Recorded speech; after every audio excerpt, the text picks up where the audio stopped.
সেজদা অথবা রুকুতে থাকা অবস্থায় কল আসলে মোবাইল সাইলেন্ট করতে পারবো কি? কল যদি এসে যায় আপনি যদি খুব আলতোভাবে যদি মোবাইলকে টিপ দিয়ে সাইলেন্ট করে ফেলতে পারেন অথবা কেটে দিতে পারেন, এটুকু জায়েজ আছে। অনেকে দেখা যায় মোবাইলে কল আসছে, বাজতেই থাকে, জানাকে গান দিয়ে রাখছে রিংটোনে, এটা বাজতেই আছে, সবার নামাজ নষ্ট হচ্ছে, উনি খুব আরামে দাঁড়ায় আছে, ধরে না ধরলে নামাজ নষ্ট হয়ে যাবে। না ভাই, এতটুকু ধরে আপনি বন্ধ করে দিলে নামাজ নষ্ট হবে না।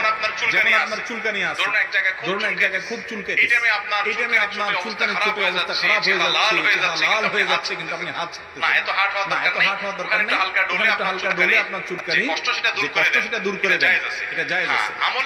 আমলে কাসির হয় এরকম কাজ করা যাবে না। আমলে কাসির কি?